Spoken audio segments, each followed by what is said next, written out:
welcome to you, Thais.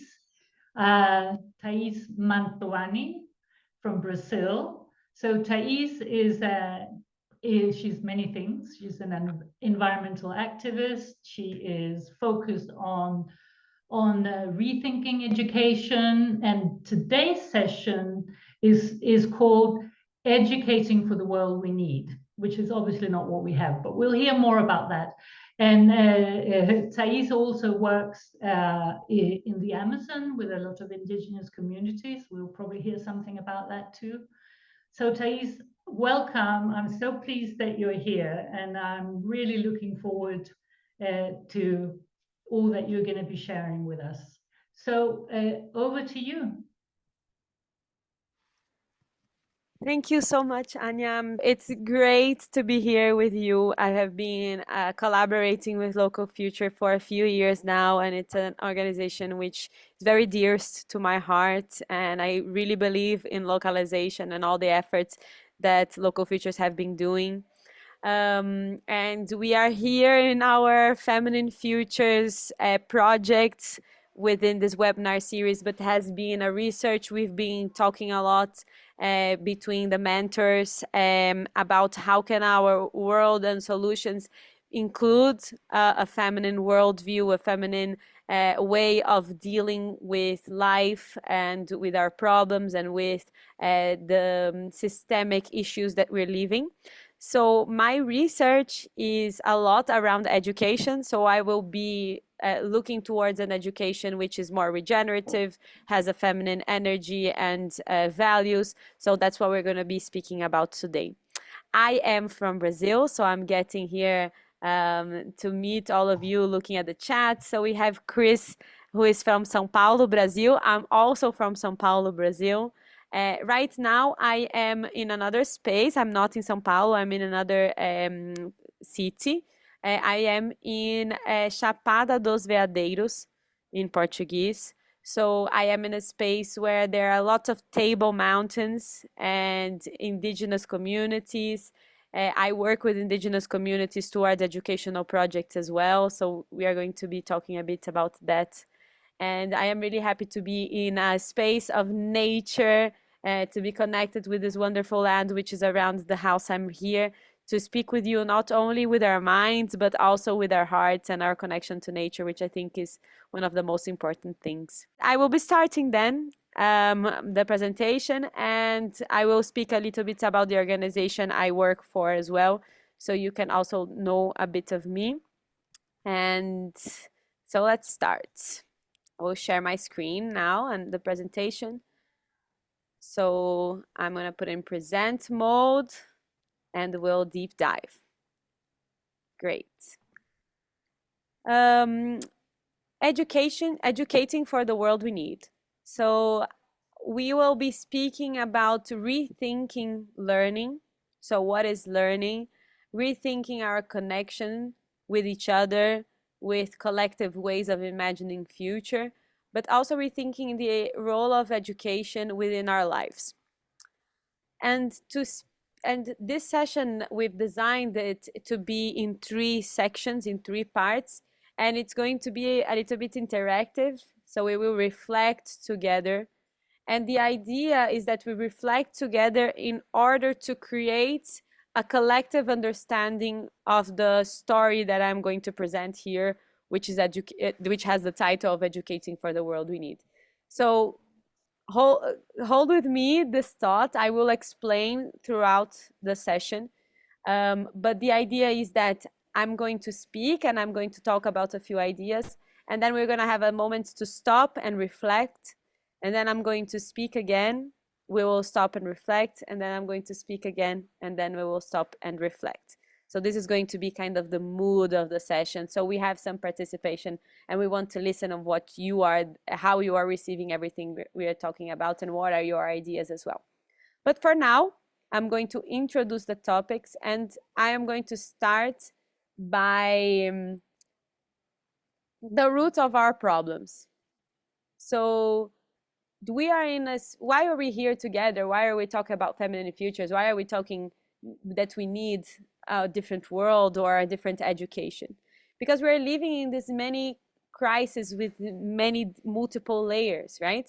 So we're living an ecological crisis. Our ecological systems and biomes are crashing. We're living an economic crisis. We have problems like gender issues. We have problems in our food systems, and Anya were speaking in her last session. We have problems with pollution, climate change, deforestation, racism, which is a lot of the roots of the problems that we live in come from there. So there are multi crises that we're living in, and they are all over the news. So I got news from India, from the US, from the Pacific Trash Island, from Brazil, from Australia, from Nepal, which was on fire as well. So our land, our planet, the space we live in is telling us that something is wrong, right? So that we already know. We're living a multi-crisis, and all of that is being shown to us by these events that are happening, which is global warming, racism, pollution, wildfires, trash. All of these events are being shown. And this is when I bring a bit of systemic thinking. So one of the tools that is used in the systemic thinking model is the Iceberg Model, that helps us to deepen a little bit of our understanding of what and why are and how are these structured events happening. So if we look for when we look into a iceberg, it has a tip, right? A tip that you can see, but you cannot have a dimension of what's underneath. So what we can see right now is these events and these obstacles that are actually the symptoms of what's actually happening. So what we were saying, like wildfires, pollution, racism, but what actions, right?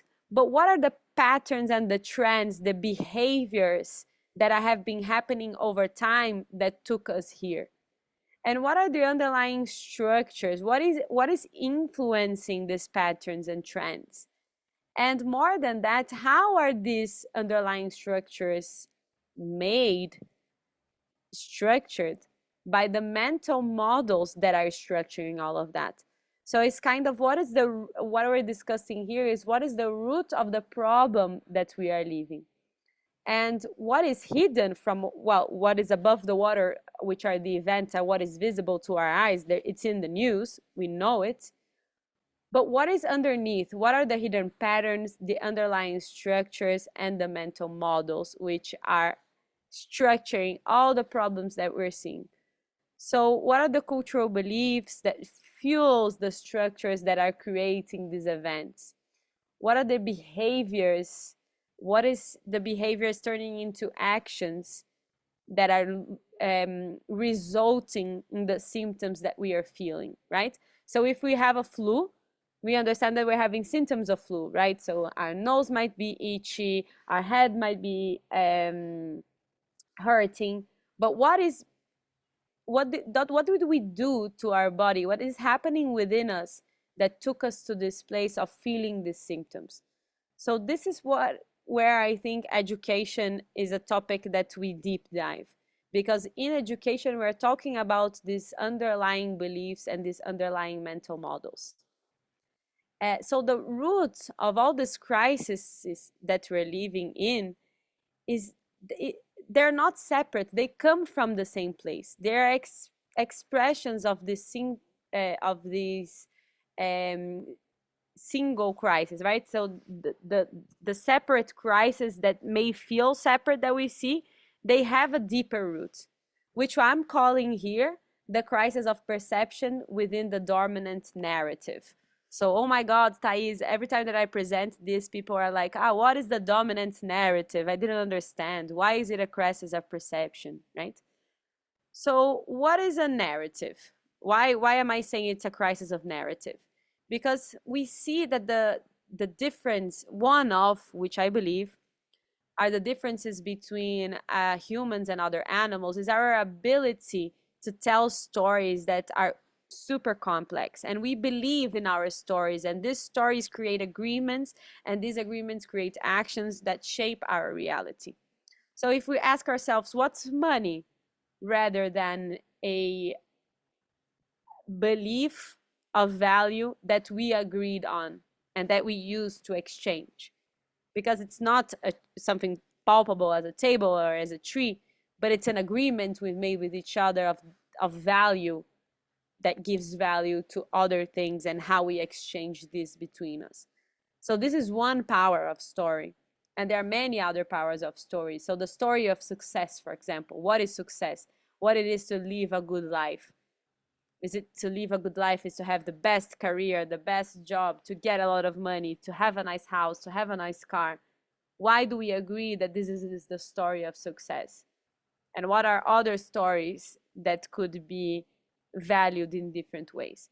So the human beings have this power of creating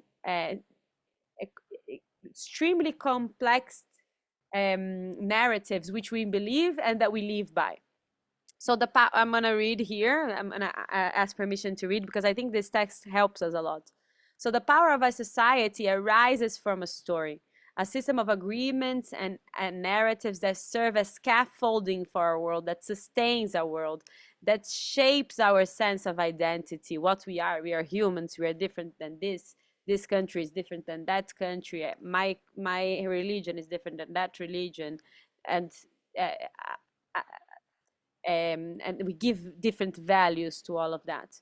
It's an offering of a kind of a blueprint for how we should behave, what is the best way to behave, or what we should value, and who we should aspire to become. So what do we do actually with our lives to kind of fit in this dominant narrative of what it is to be successful, what it is to be human? Narrative acts as a filter of our reality. So when we believe in a story, it creates our cultural beliefs, and it creates a filter of how we perceive life. I can look into the sky now and see a full moon. Well, it's not night, but let's imagine it together. And be scared because of the story of the werewolf.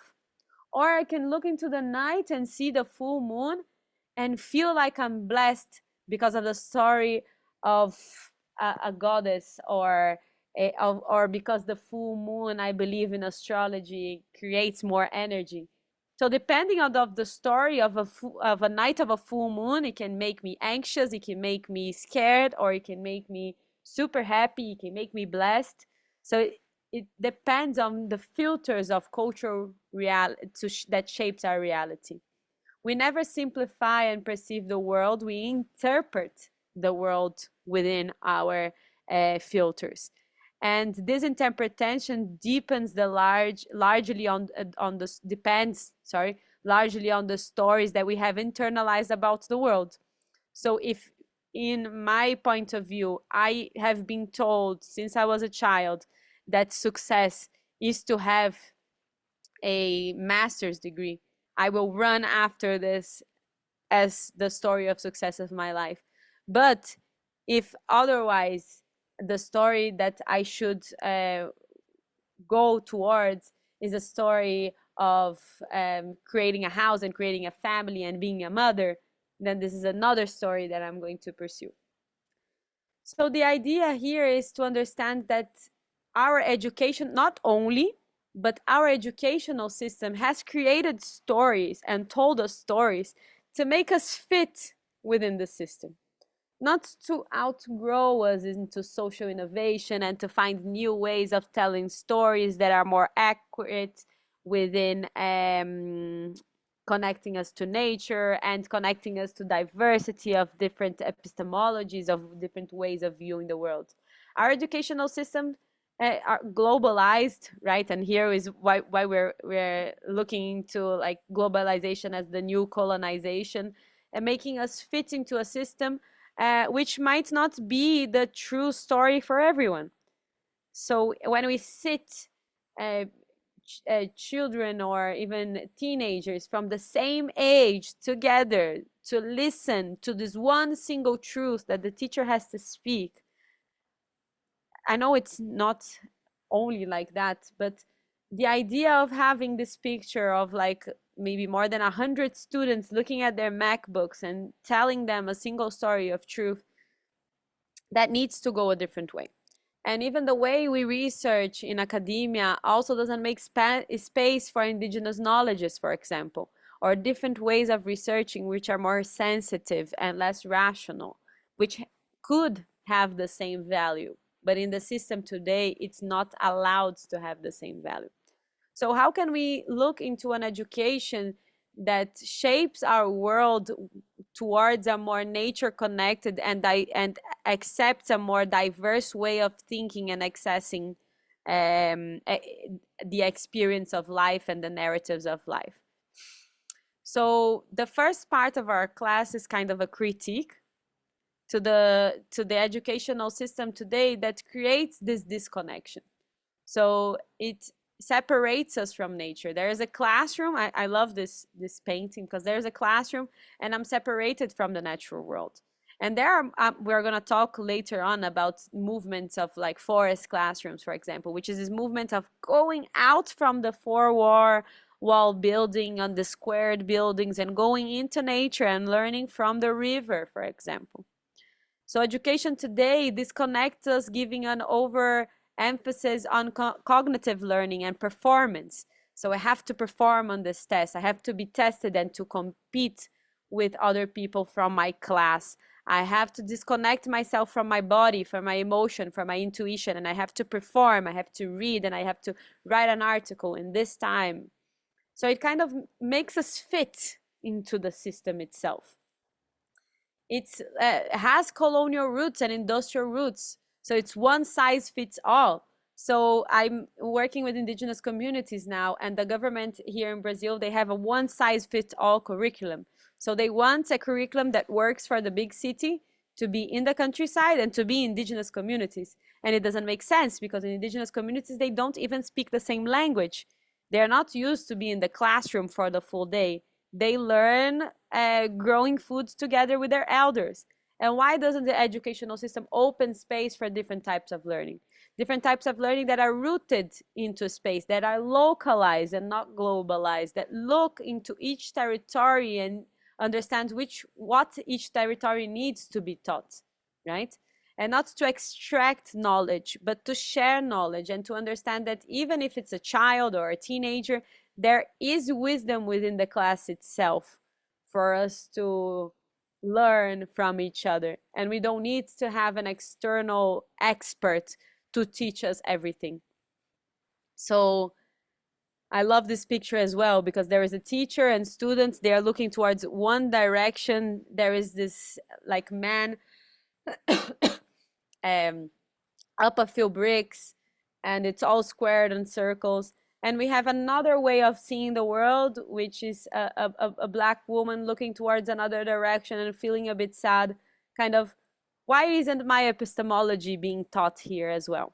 And here in Brazil, we have the discussion a lot because the Portuguese came here to colonize our country. And in our schools, the story that has been told to our young is that Brazil has been discovered when Portuguese came to Brazil.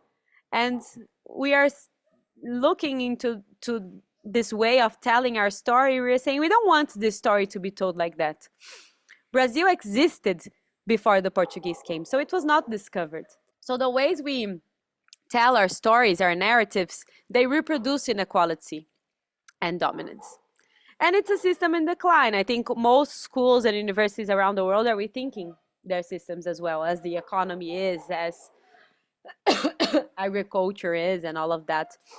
Because it's a burnout culture in schools and universities. Children are super pushed to performance. They are tired. There's lack of social ecological connection to the real challenges. So we're kind of studying something which is not related to what we're living today. And students are disengaged and disempowered. So we are in this burnout culture, not only in working companies, but also in the educational system. So how do we take care of the people who are the future of our humanity in a way that we give space for social innovation. So I bring a bit of Charles Eisenstein, which is one of the partners of Local Futures, that I adore his work. So perhaps deep change only happens through collapse. Maybe we need to collapse everything to change, or can we construct different ways of telling our stories? So I'm going to stop here, and we are going to do an exercise to rethink a bit, to reflect, sorry, a bit on everything that we were speaking. So we are going to share the link for this document. In this document, we have 3 questions that we're going to reflect. Or you can write on the chat, okay? So if you're not, because it might be a bit messy. So if we get too many people on the doc, you just want to share in the chat, that's completely fine. Johnny is here and he will help. If you want to write on the doc, I will share the link as well. So it's up to you. So in the doc, there are 3 questions. So the first question is, in your point of view, what are the problems with the current educational system? I told a bit, so you can write your reflections here as well. So I'm just going to copy the link again. And then we are going to have other questions in the same doc here. So we have question number 2 and then number 3 that are going to be for later. So first, focus on question number 1. So feel free to write whatever comes in your heart. Maybe there are other problems that I haven't written about.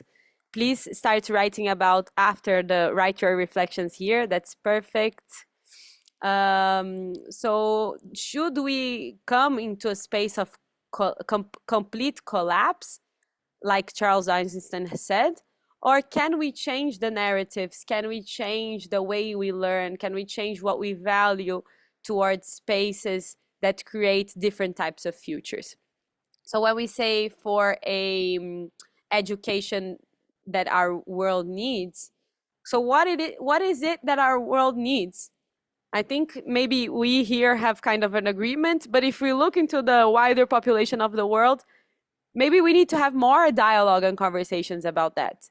And the educational spaces haven't been a space of these dialogues. We haven't been in the classrooms right now having spaces when everyone has the same kind of space to articulate and to express how they feel with the dominant crisis that we're living right now, and having a space where we can actually come into a collective understanding of what are the problems. We are still in a space where we disagree about the problems. That's a few people think that climate change is not real. So for me, educating for the world we need is first understanding that education is not an institution, not a system, but a space to reflect together in how we're living in this world. How are you, what are the problems we are living collectively? How can we create collective well-being? How can we socially innovate? These are the questions we should be speaking in the classrooms, for example. And learning about the world we are in, of course, learning about nature and all these types of things. So we are just in question number 1, which is here. In your point of view, what are the problems with our current educational system? This is what we're working on right now. Question number 2, which is down here, we don't need to look at it right now because I'm going to continue speaking and then we're going to reflect on the second part of the session, which is question number 2. And what is going to happen with this document is we are going to write a few things together as we are doing it right now, rather in the chat, whether in the document. And I'm going to systematize all that we have written into a blog post, into one text that talks about the problems, talks about the solutions, and talks about projects and examples which are already happening. So this is the idea. So now we've talked about a lot of the problems, and you are welcome to continue writing your reflections here. Now we're going to talk a bit about regenerative education and a different type of education. So talking a bit about the solutions. And then I'm going to give a few examples. And the document will flow with the presentation. And then I'm going to after the session, go back home, read everything that you put here, and I'm going to create one big collective text. So that's the idea of a new way of education, right? So we're creating something collective here. Okay, so let's go back to our presentation and speak about a new education, right? Or ancestral education. Now I'm going to bring the perspective of Biocomi, which is also another person who collaborates with Local Futures, which is very dear to my heart. He says we need a new way of thinking activism, thinking the environment, ourselves, our relationship, technology. We need to rethink everything. And I agree with him. I think we need to rethink everything and to have a space to socially innovate and to tell other stories from a different space. So if we think we need to rethink everything, I will bring a new way of seeing a new paradigm, which is brought by Daniel Wall in the Regenerative Culture, Designing Regenerative Cultures book. Daniel Wall went to Schumacher College, which was where I met him. I went to Schumacher as well, was where I met Helena as well from Local Futures. And he wrote a thesis in his doctorate in Schumacher, which gave which was the birth of the book Designing Regenerative Cultures. And in the book Designing Regenerative Cultures, he talks about this framework for design, right? The regenerative framework for design. And why am I bringing this here in the space? Well, we need to rethink everything. So what will be our new stories and paradigms to know what are the limits? Like if we act from here downwards, I think climate change and all our problems are coming back. Or if we act from this direction, we might be changing something to more a win-win-win relationship. So what Daniel brings here is the difference between a degenerating system and a regenerating system. So he talks about some values or limits that we should reflect about. So are we creating regenerative conditions for life? Are we observing the living systems, and are we approaching the way we design life or the way we tell our stories, taking nature and living systems into consideration? Or are we creating more machines like the Industrial Revolution, and we are thinking of ourselves as machines, and we're thinking about our organizations as machines, and we're thinking about our future and our successes as machines? So I think this is very powerful. It's a different way of thinking. How do we think as living systems and not as machines? How do we stop falling in love with our gadgets and start falling in love with organic matter, right? With organic way of organizing.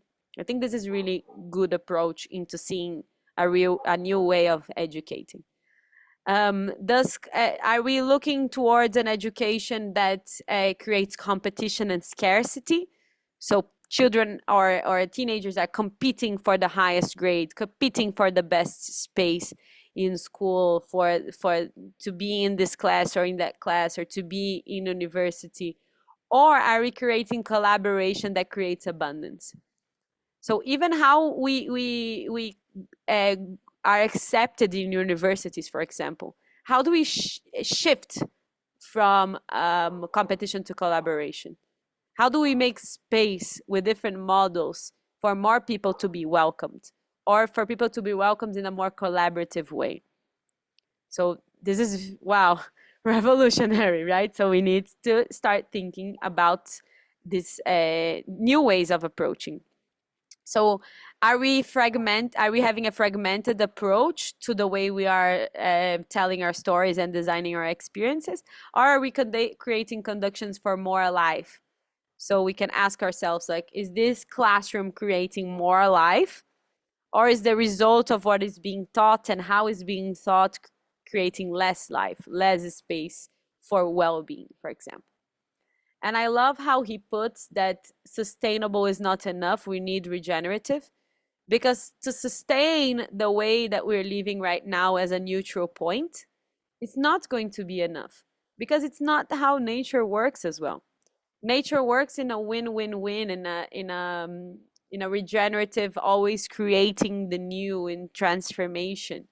So we need to have a way of telling our stories that are connection to this participatory space with nature. So I am a great fan of Daniel's work and this systemic view of vitality, of how do we create more abundance within our systems. And I think this framework is great for designing educational processes, to designing new pedagogies, to designing um, classroom plans. How can we teach our young about climate change in a more regenerative view that creates abundance and it creates solution? So I bring here a few principles of what I believe to be regenerative education, but we are going to think together in a few moments. So I think learning with and through nature is very important. So coming outside the class and being in natural spaces, I think it's one of the most important things. And I think this is the first step. One of my biggest critiques to the climate movement is that many people are working in the climate change movement from within their offices, and they're not going into the grassroots natural spaces where people are actually connected to nature and working on the ground in territory. And I think this is one of the most important things. And even if it's an urban territory, to be out of the class and learn how the city works and how people flow, and how could more trees come within the city, how can we solve the problems of floods within urban spaces. So all of that can be learned with and through nature. Well, as I said, rooted in place and community. So stop being an education of our big minds and heads outside our bodies floating in the classroom, right? So how can we be connected to community? So if I live in an urban space and my university is close to a community, how can this exchange between community and an educational institution be entangled? And the integration of mind, body, and spirit, right? So we need to have an education that has space for the body, that has space to move and to feel and to express our emotions. So to go beyond mind and to see how our body has lots to teach us, and to do things with our hands, to plant, to cook, to build, and use our full potential as a human being. We think our full potential is in our brain. It's not. It's within the fullness of ourselves. So education needs to create space to work the body and the spirit. And I feel like the feminine approach is a relational approach, is a caring approach. So I see feminine view towards education as an education that cares, that listens, and that creates connections between each other. So one of the things I always do in my classes, I get the class to know each other, to care for each other. So there's no bullying between students. They listen to each other, they create connections, they have a sense of family within the class. One of the most important things, I think, it's also honoring indigenous and ancestral knowledge, honoring the story of the territory which we are in. So this is why I work so much with indigenous peoples here in Brazil, because I want to honor the story of my country, and I want to honor that there are other types of learning and sharing knowledge that came before Portugal came to Brazil and brought all these globalized structures throughout the Industrial Revolution and everything that happened after. There were other ways of learning. There were other spaces. People were giving classes underneath trees, and underneath trees were classrooms back then. So why are they not anymore? So I think honoring indigenous and ancestral knowledge has been one of the most powerful spaces to regenerate urban and modern education. And learning as a dialogue for co-creation, which I think is amazing. So how do we facilitate these spaces, right? Not only teach, but facilitate how students dialogue with each other, what are the collective things that we bring on together, and not being like, oh, okay, we have here a task for you, you need to do group work. what goes beyond group work? How do we co-create solutions together? How do we look into a problem and we create a play around it? There's this wonderful friend here in Brazil called Edgar Gouveia. I will send you his link. And he does education through something that we call in Brazil, which is called gincanas, which is kind of community playful games. So he goes into a school, and the school has a problem that the lake close to it is polluted. So he's going to give the community, not only the school, together with the community, a task as a game. So we need to, in 5 days, without no money and only dialogue and community work, to clean our lake. And people divide themselves into groups. They go talk to elders. They go talk to people who know the lake, who people from the town who know how to manage trash and plastic pollution, and they kind of come together towards a collective solution. And there is so much that is being learned from playing, for example, and dialogue and co-creating solutions. And bringing different worldviews into the play, right? So how do we create spaces for education which are decolonial, which are local, listening to others' worldviews and epistemologies? So here I bring two professors which I love, which is Ailton Krenak, that brings an indigenous philosophy, and Katiuska Ribeiro, which brings African philosophy. So Ailton says, and I ask for permission to read his world: the cosmos is nature. Everything I can think of is nature. Our time specializes in creating absences: the absence of meaning of living in society, the absence of every sense of life experience. This generates a deep intolerance towards those who are still able to experience the joy of being alive, of dancing and singing. So how can we create space for different epistemologies to be also valued in the academic world? How can an indigenous person can be a scientist as well? So this is a lot of discussion we are having here these days. And Katiuska Ribeiro, she is an African philosophy professor, and she says, we live immersed in a Western culture, shaped by limitations and moral dogmas. And in this vertical model no longer serves for anyone. It is made to collapse. African philosophy, on the other hand, is a collective, ancestral, and pluriversal experience. It is a breath of fresh air, a way that understands that this singular progress cannot hold the complexity of the world's relationships. We are plural beings. So she creates spaces for different realities to be true at the same time, and that's okay.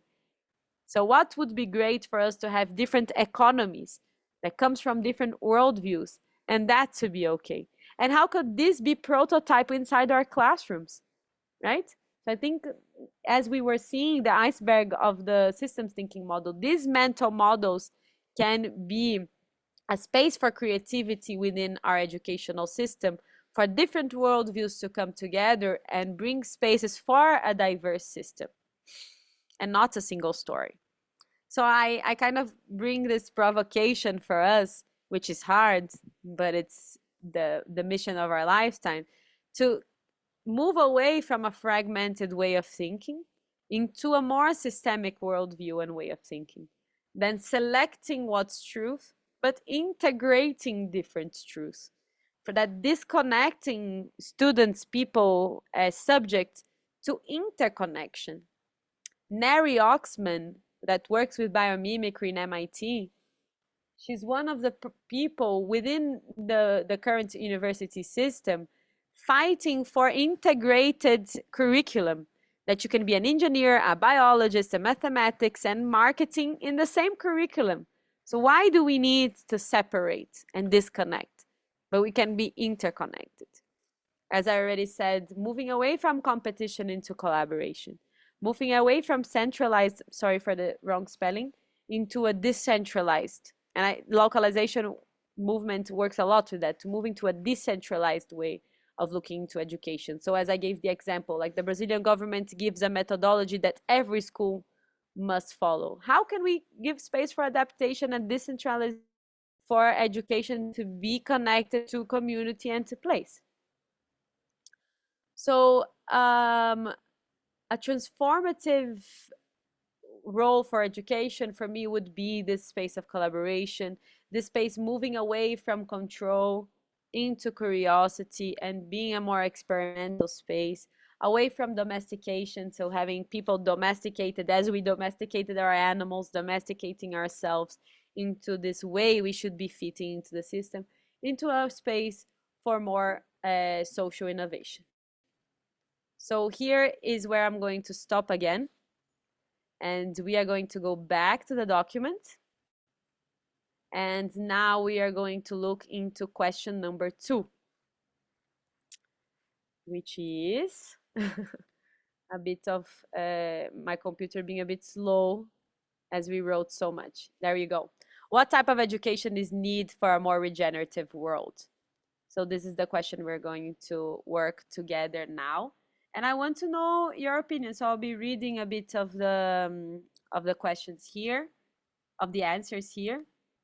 And as I said before, this will become a collective text, right? So let us reflect a little bit on what type of education is needed for a more regenerative world. What do we want to see in classrooms, right? Do we want collaboration to be in classrooms? How do we want that? Do we want children? I always remember the story that Helena tells me about Ladakh, which is also in her book. That in Ladakh, for example, indigenous communities, they don't have classrooms divided by age.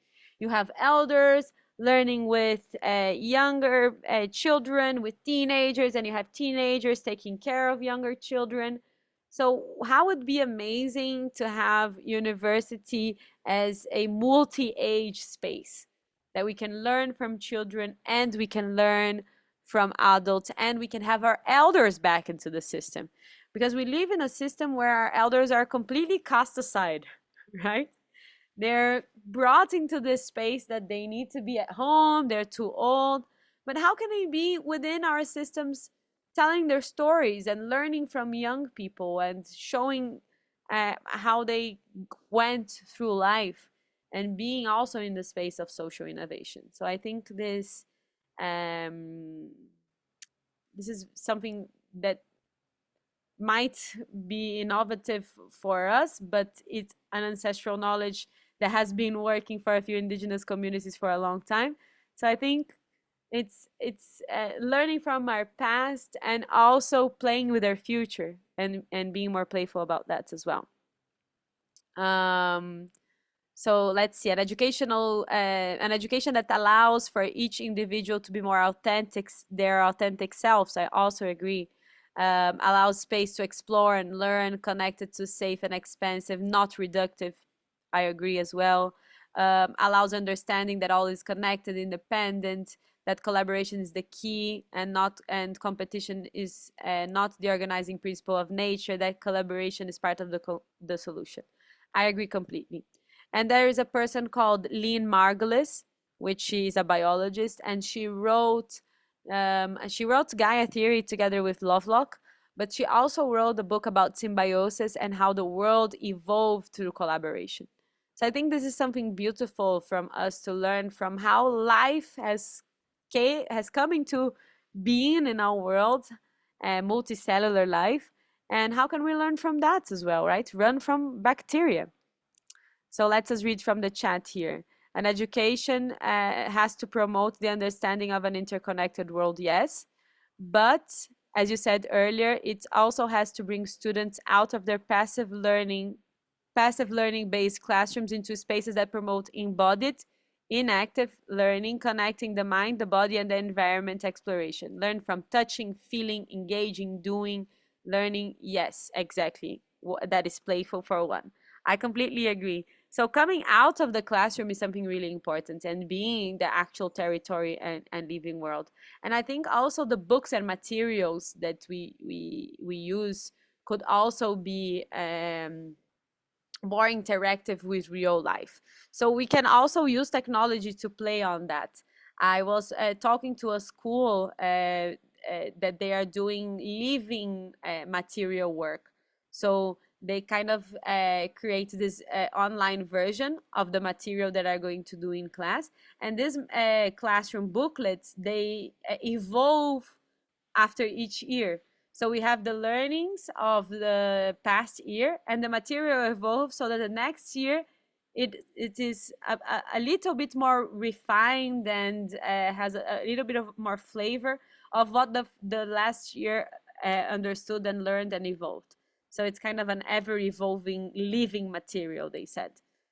This might be one of the ways as well. I see that the collaboration is beautiful. I'm super excited about this collaborative document that we are creating. I'm super happy that we are all putting our ideas here. So thank you so much for participating. I think this is one of the most special things that we can do, which is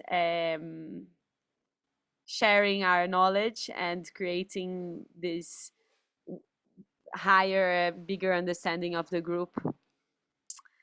Okay, so I am now going to move on into a few examples, but feel free to continue writing your reflections here, and I will open space for collaboration again in just a few minutes.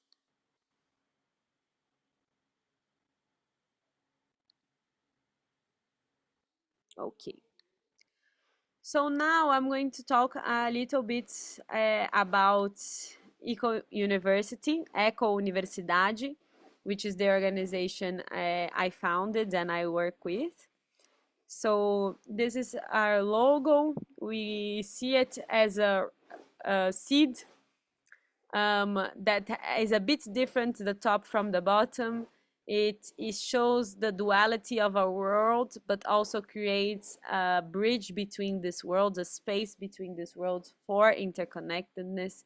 So we kind of wanted to play with this idea of connecting worlds, of our calling to be connecting worlds. So all of our experiences, they connect indigenous knowledge with modern knowledge, with African philosophy, and we have these spaces for dialogue and collaborations within our classes. So for example, this year we're launching a biomimicry class, which we have an indigenous teacher talking about designing with nature. We have a person here in Brazil that works with biomimicry. We have a biologist which is working with plants and learning from plants. So how can we bring different ways of learning and designing from nature into the same classroom and kind of collaborating? So this is our calling. It's to connect different worlds and to create dialogue between these different worlds. And we do that through these three scales of impact that we call. So we work with the individual. So what is the student itself experience? How is it he or her or they feeling? What is their connection to themselves? What is their connection to the group, to society, to natural systems? So we have a strong look for each one of our students and how they are experiencing their learning journey. A look and design of our educational processes to community. So the group itself, how the group is a community, how the group of that class, so I'm having a biomimicry class, but it's connected to the group of the whole school from other classes and other students. How is the sense of community made? How can we support each other towards a regenerative transition?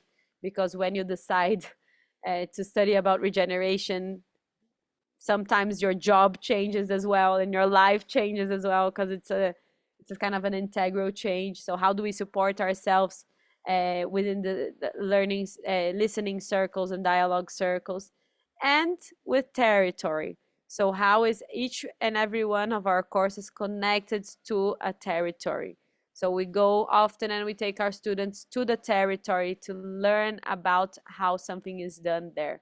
So for example, in the end of May, we're going to take our students to a regenerative farm that plants coffee in the middle of the forest. So it's the coffee in the middle of the forest, which is amazing. So there is this gardener who started growing coffee in this monocultural space, and then he sensibilized himself and started to change his philosophy and understanding and learning from nature. And then he started to grow a forest and plant coffee within the shades of the forest. And we call it, he plants a lanço in Portuguese. So he throw the seeds in the forest, and the coffee grows. And in 5 people, he collects the coffee and sells it to big coffee shops, even in Japan, for example. So he's kind of an entrepreneur, but he's also super connected to nature, and he learned a way of doing regenerative agriculture that speaks and connects with nature. And we were interviewing him a few days before, and he was speaking about the Book of Nature. The Book of Nature has no ages. Every age can read the Book of Nature. If you're 1, if you're 5 months old, if you're 10 years, 12, if you're an adult, if you're old, you can always read the Book of Nature. You don't need to speak any language to read the Book of Nature. You don't need to speak Portuguese, English, Guarani, whatever language you speak, you can always communicate the Book of Nature. So what it is, this connection to territory, that could be the story we tell. And the arrows that move this is the way that we say that this is always moving, right? So the individual in me is, I'm changing my perceptions, that is changing the perceptions of the group, that is changing the territory, that changes the community, that changes myself. So how this comes and goes. There's a beautiful quote by Goethe that he tells that the way I perceive the world changes the world, and as the world changes, it changes my own perception of the world. So it's kind of this dynamic way of, there's no observer. We are all in participation. Another thing that we use a lot in our methodologies is the 4 ways of knowing from Jung, which I've learned a lot with Schumacher teacher Stefan Hardin, who passed away last year, and it's a very dearest person to my heart. And he talked a lot about creating curricula from the 4 ways of knowing. So how do we bring intuition into play, and we give a space for intuition? So he used to teach us a carbon cycle from Gaia theory, taking us into the mountains to meditate with the rocks, to kind of feel and intuit how carbon moves and what is the structures of carbon. Bringing sensing, so like sensing the environment, bringing things into your hand, into your body, into breathing, into touching, into smelling. Bringing thinking, which is also important, right? Our rational mind as well. And bringing feeling, which in Jung's mandala, it's kind of a valuing space. How do we value these connections?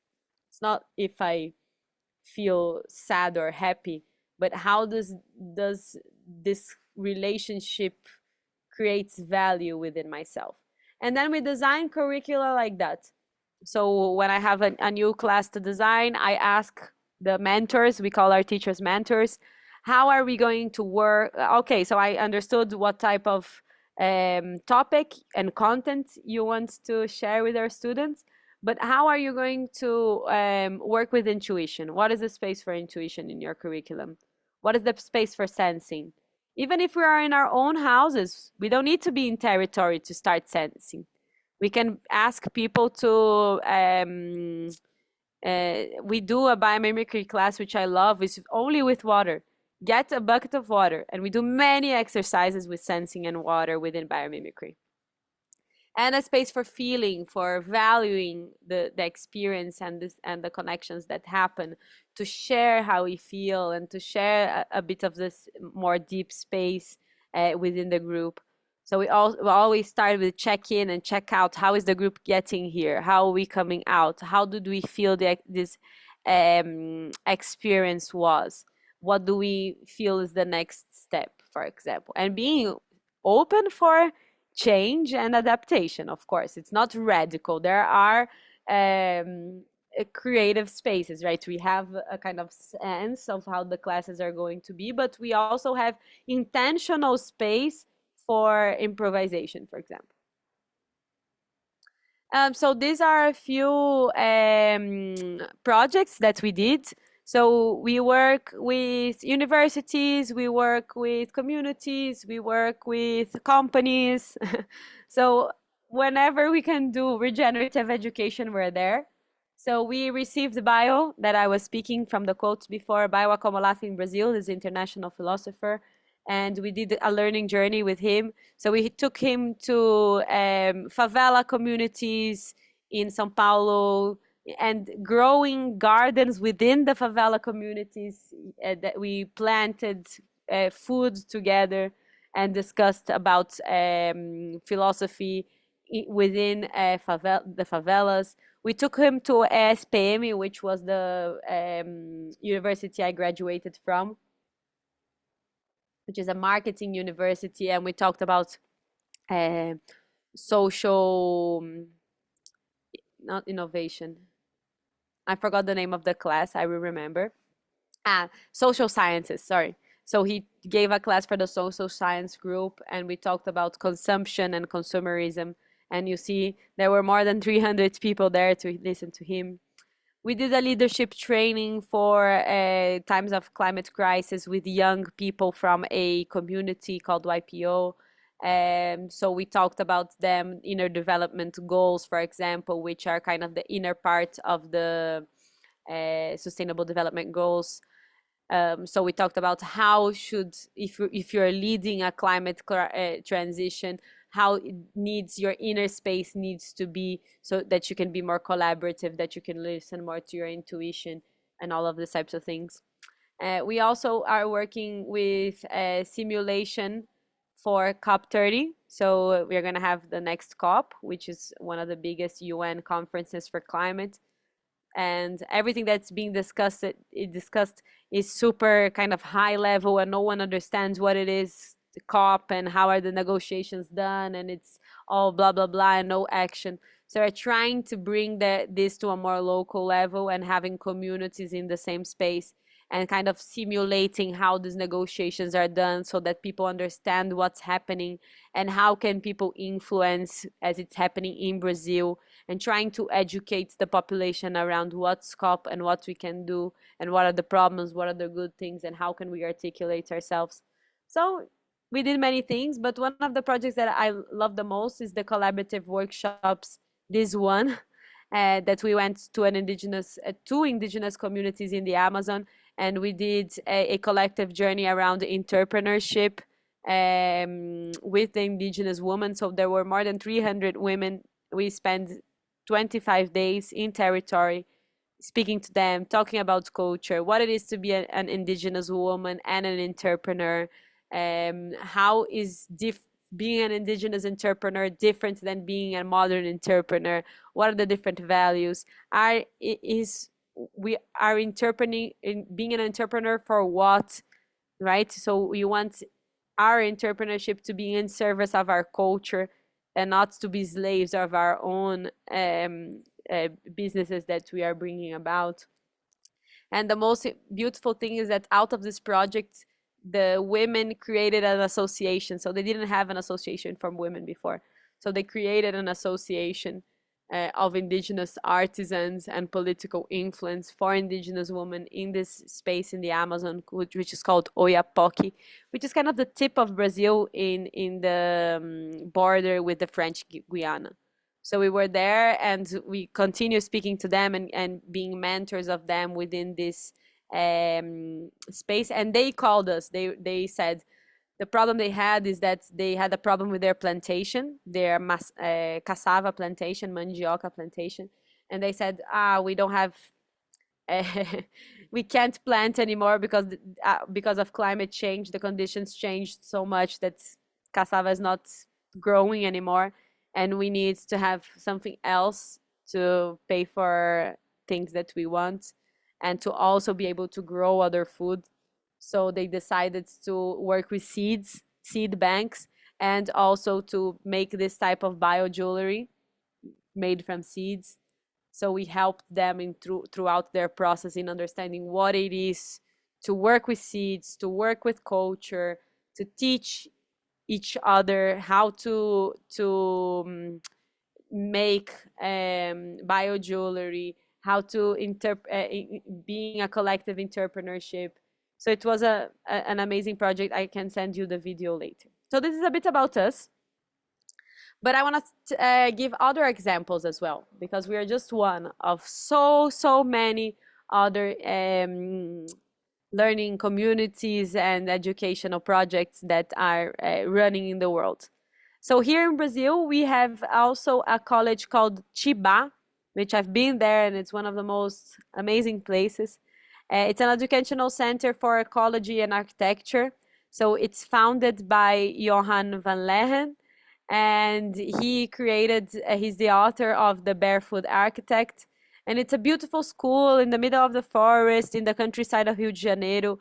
And they do many courses around bioconstruction and ecological systems for waste.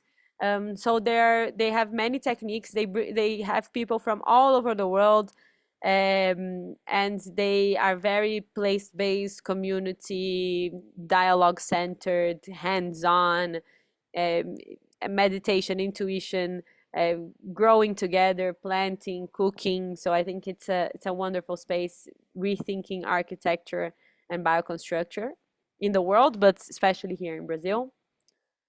Well, Schumacher College, as you all, I think, must know. Well, now I can see I chose the worst images, but I can send you better images of this project, which is a experimental education rooted in ecology.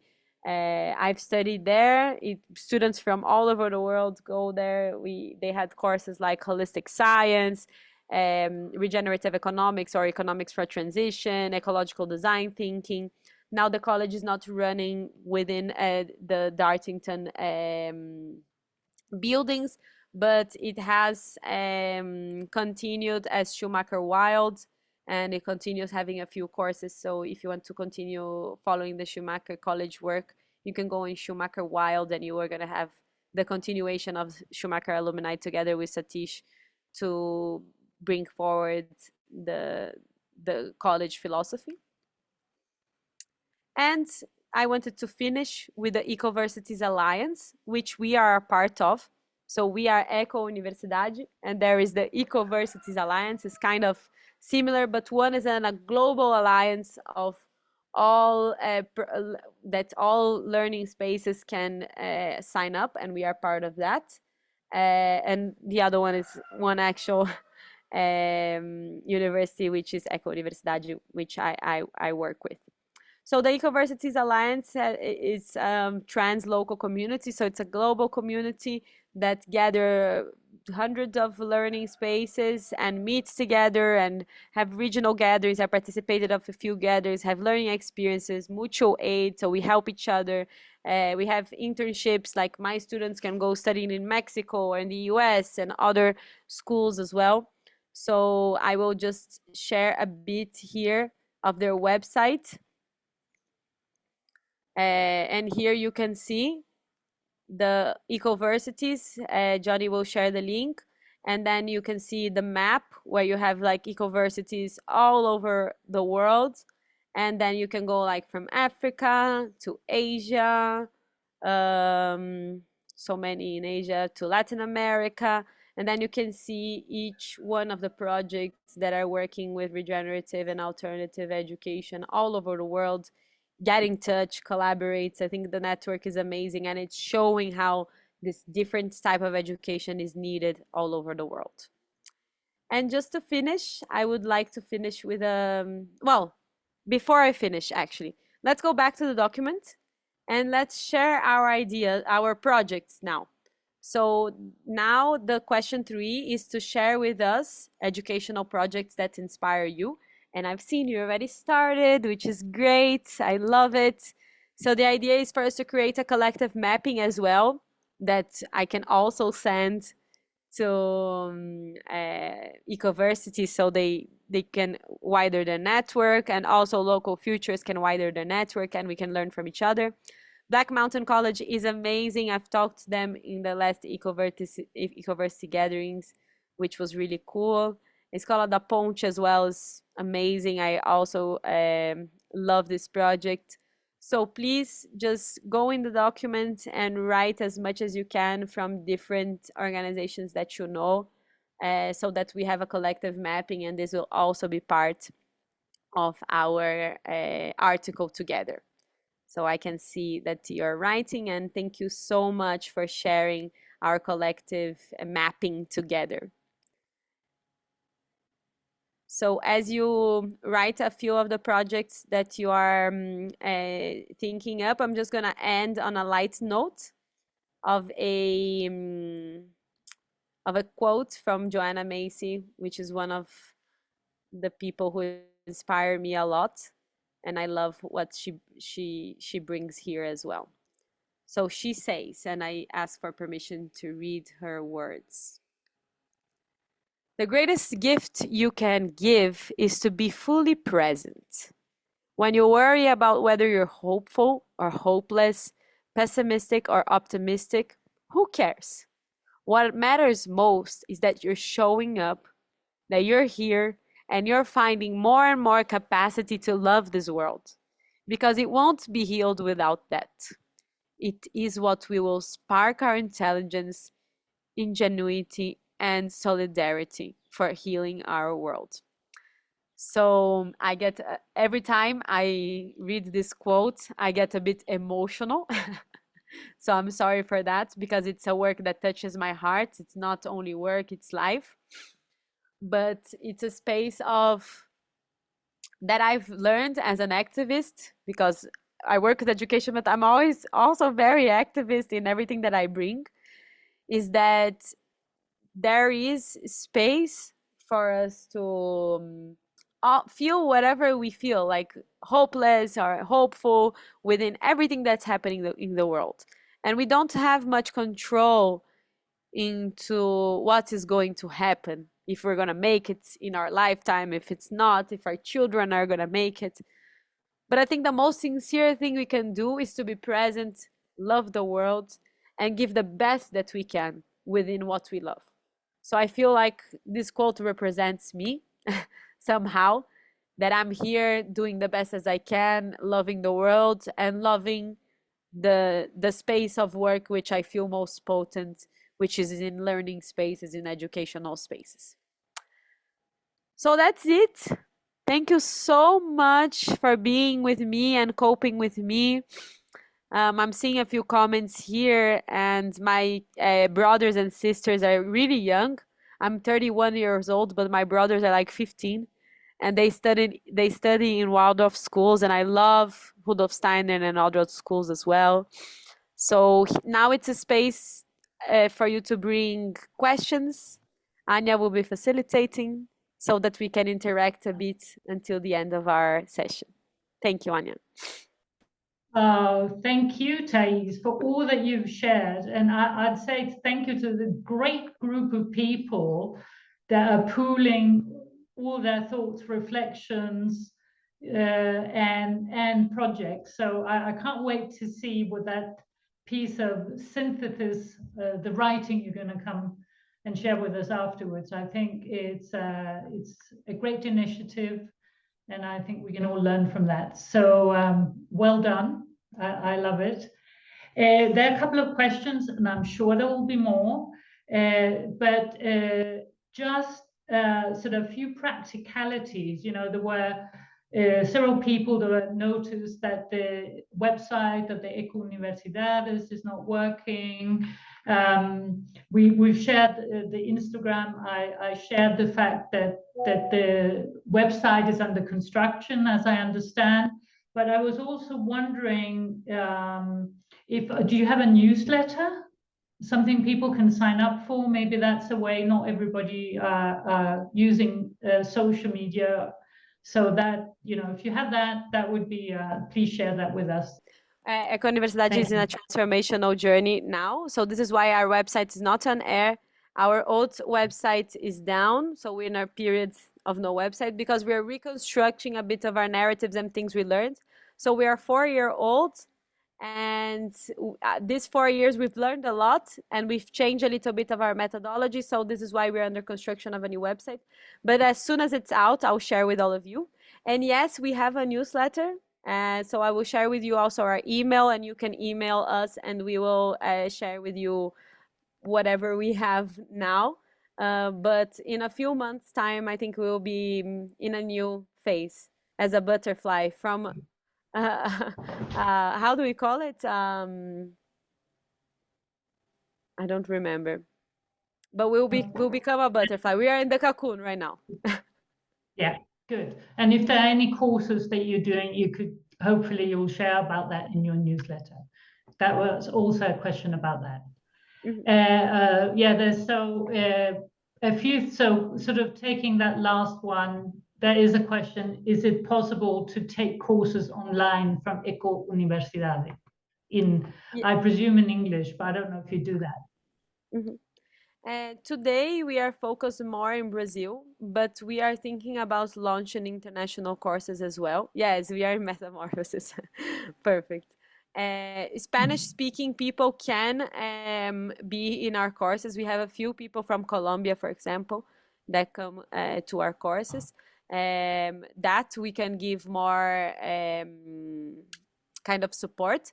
But for English speakers, we are not yet developed. We are looking for funding as well to develop more of our courses in English. So if you want to help with that, we are open. But it's in the way. As soon as we have English speaking courses, we will share as well. But we decided to start with local Brazilian Portuguese as a first. Yeah, well, maybe you and I can think of doing something further Collaboration. along in English, and local futures can perhaps help with that. Okay, so Perfect. onwards to a few questions here. A question from Gottfried, who says, is the legacy of Paulo Freire's pedagogy of the suppressed still practice, and are there contemporary adaptations? Yes. So Yeah. Paulo Freire is one of our great mentors, especially in Brazil. So I was here in the Ministry of Education, and there is a big picture of him. So I don't think education in Brazil is all that bad. I think there are many things in the new educational reform that are really good. I think the thing that is happening here in Brazil is that the implementation is not quite well. So I think the space for adaptation and implementation within each territory, it's not being done right because it's being done really squared. But the overall government plan looks really good. So yes, there are lots of the pedagogy of the oppressed being kind of experimented in education in Brazil. It has been experimented within government education. So having more experiential and project learning, right? So having like a project that you're going to learn mathematics, geography, and biology all together. So these types of things are being prototyped, even in governmental education, but in a smaller sense. And there's lots of alternative schools, especially for children here in Brazil, that are working with Paulo Freire's pedagogy. But the problem is higher education. This is why I'm working with universities more than schools, because I think schools are more open for a more creative and collaborative space, but higher education, as it has like this kind of uh, rigid academic way of seeing knowledge, it's more difficult to be open and to work for within projects and to have a multi subject diploma, for example. So we have lots to learn on higher education from Paulo Freire and the pedagogy of the oppressed here still. Thank you, Thais. So here's another question from Sue, and she says, can you give some concrete examples of how the ideas of biomimicry are being brought into school education? Sue, I love your question. This is the best question. Okay, so biomimicry in schools. We have been experimenting a lot with that. I wish we had all the time in the world for me to show a bit of what we have been experimenting in our methodologies. So what we have been doing, I haven't seen it a lot in other schools. I haven't seen biomimicry being taught, like kind of nature, children collaboration and learning how ants gather resources, and so I've seen that a lot on kind of a biology study, but not as a mythopoetic way to create methodology.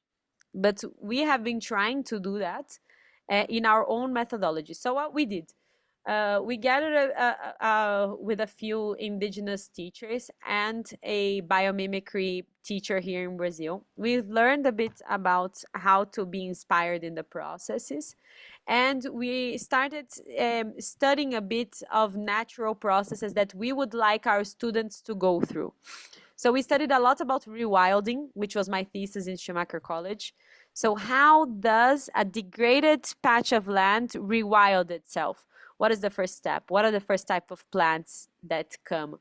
What are the this first type of plants, what do they do, how do they serve the system, then which type of plants come after, what are the first types of animals that come, what are their functions. So we started kind of systematizing how do a land rewilds itself, and understanding that these are not only matter and physical events, they have kind of spiritual and poetic roles within that ecosystem. And we started kind of making reference to human processes. So understanding, okay, so if the first thing that happens in regeneration are the medicinal plants are the first plants that break the ground. They have a smaller cycle, and then they create the soil itself for other more complex plants to come with more complex root systems, for example.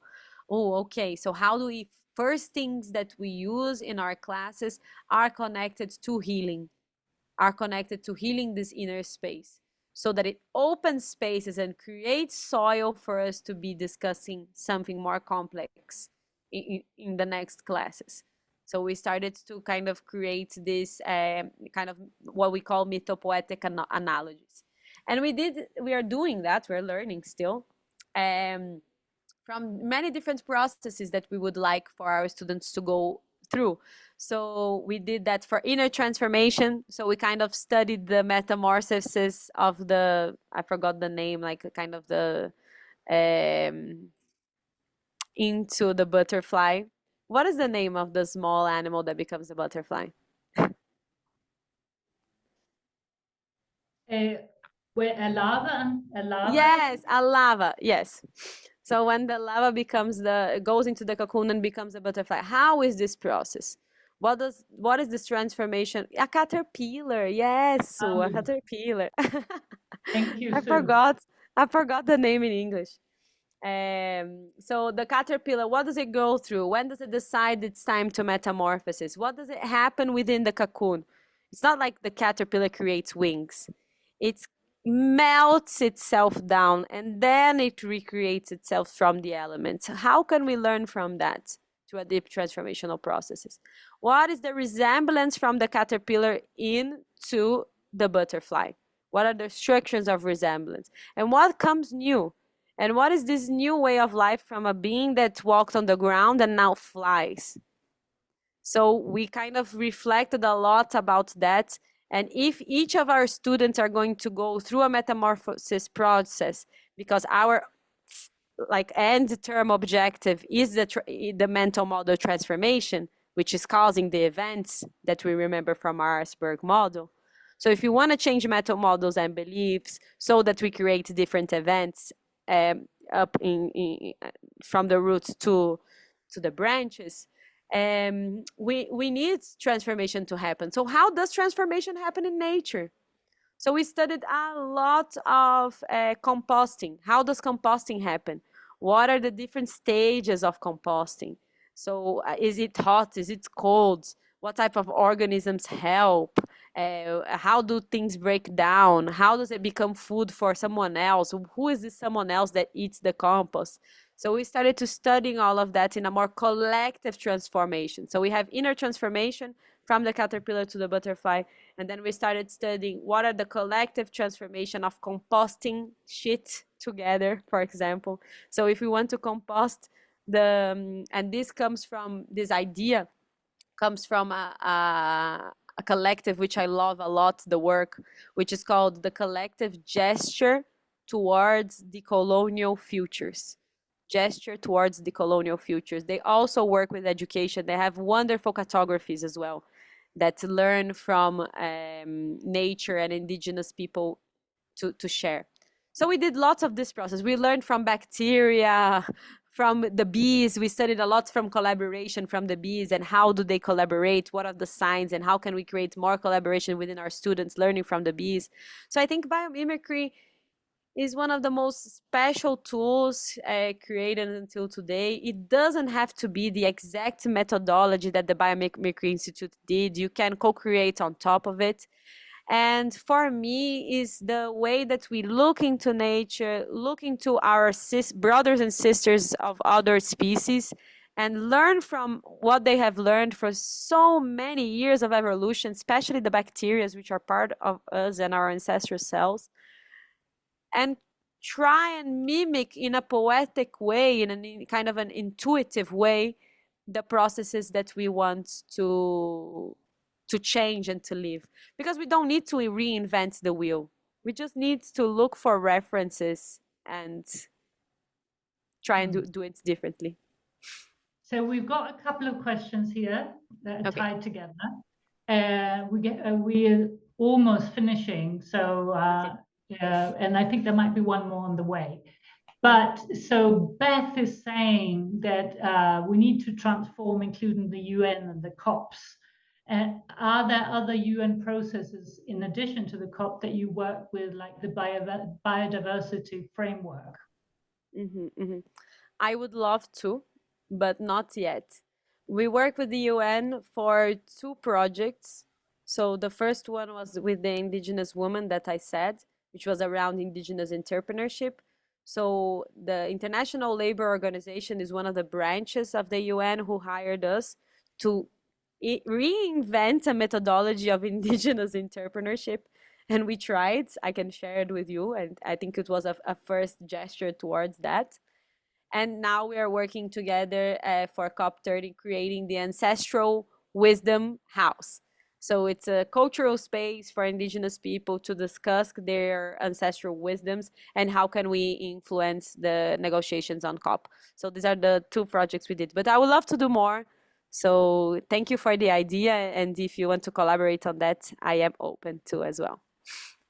Of course, there are quite a lot of people that are sort of feeling that the UN is using the voices of indigenous people to basically greenwash what often has become, collaborations with big corporations and so forth. No? What are your thoughts on that? Beth here is also saying, how do we compost an 80-year-old organization of government? These are wonderful questions, and I don't have answers of how. But what intuitively comes to my mind as I've seen the process is bringing together many different worlds view into a space to collaborate on gestures towards answering the questions. So I know it's not a great answer, not a solution, but I love when Biocomi provokes us into being less of solutions and more of thinking up and opening the spaces together. So I think the solutions will only come when we have diversity in the room, because an ecosystem only works and it's only resistant because it is diverse. So we will only be a resilient species when we welcome diversity in. So for me, if we want to change an organization, if we want to compost an organization, politics and all of that, we need to be together, everyone in, because this is why I love working with local futures, because it's diverse, it's all over the world, it's localized, and we bring people together to discuss the next moves. And I think this is the most effective way I've seen. It takes time, but it creates long lasting solutions, because it can't come from one single way of thinking, right? And Greta Thunberg said that, like, the way we think creates the crisis, and the way we think solutions is creating more problems with different brandings. So we need to go back to our mental models. And that's exactly what localization is about. It's Mm-hmm. about diversity of cultures, of Exactly. thinking, of adaptation to place, not a monoculture of the mind pushed Mm-hmm. through, a very westernized education system.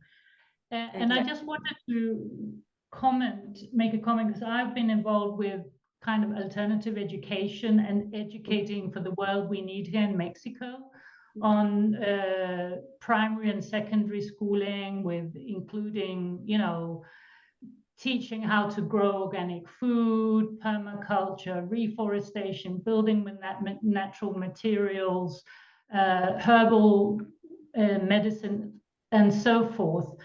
But my experience is that that can be very well received. The children and youth are excited, learn a lot, but then they go out into a world where there are no options for livelihoods that drive the world we need. And so they end up, in jobs that are perpetuating a destructive system.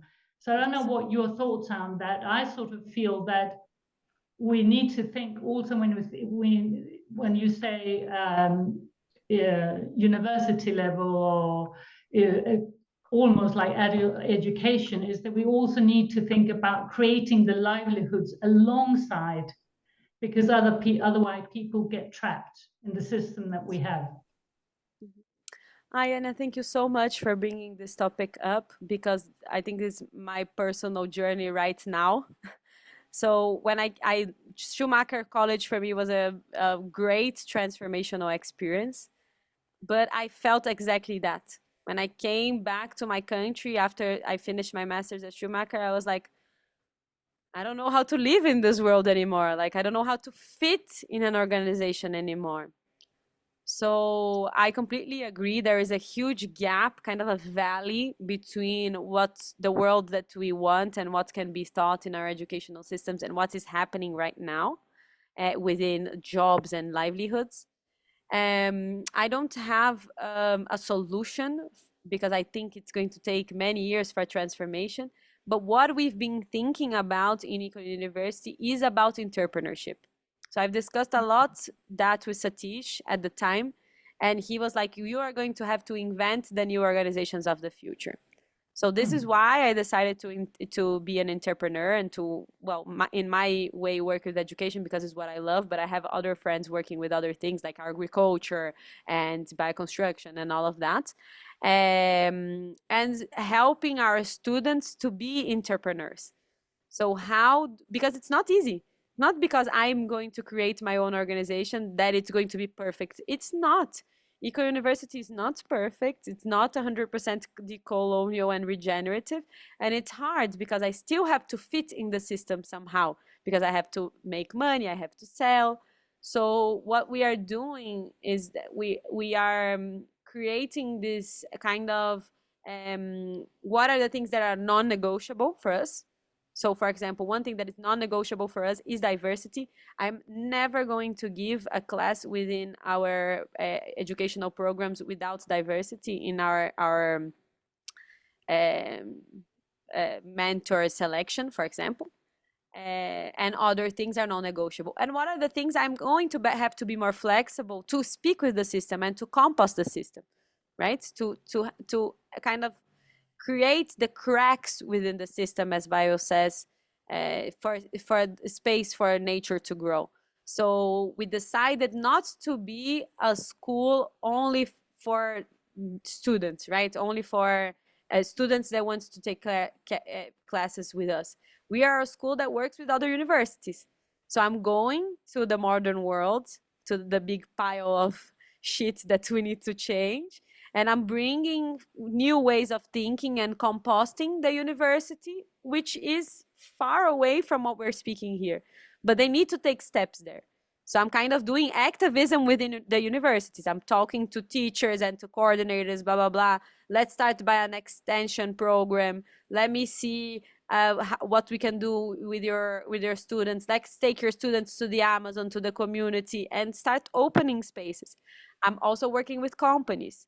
So the Environment Month, which is June here in Brazil, we're doing a few events with companies around educational learning journeys. We're working with city halls, like a small town city halls, working with their plan for environmental education. So we are working with two cities in the countryside of Brazil, which is Valinhos and Águas de Lindóia. They're in the interior part of São Paulo state. And they called us to help us design their environmental program. And it's not easy. It's not regenerative and 100% perfect, the program, but it's a step. So this is why I finished with Joanna Macy's quote. Sometimes we are not hopeful. Sometimes we want to give up, but we need to show up every day and continue the work, and one step at a time. We do. And we need to celebrate the work we're doing together and not wait for the big result. We need to enjoy the process as well as much as we can. And not to forget, because you said June is Environment Month, it's also World Localization Day month, because people and groups all over the world are celebrating localization in the month of June on any day. So if anyone here wants to join, please have a look at our World Localization Day website. And I think it just so important to emphasize that, of course, this educating for the world we need is not something we do in isolation. I mean, we need to strengthen the local community. We need to strengthen local economies. We need to advocate for the money to go in the right direction, precisely to nurture our community, nurture the land, the sea, and so forth, rather than big corporations that are concentrating power and money and marginalizing everybody, including our shared planet. So that's obviously something that has to go hand in hand. And for me, educating all of us so we get more wised up about how the economy really works and what the alternatives needs to be like a central focus of educating for the world we need. We still got, like, I can't believe Denmark keeps on about sustainability, but their view of sustainability is focusing on AI and robotics.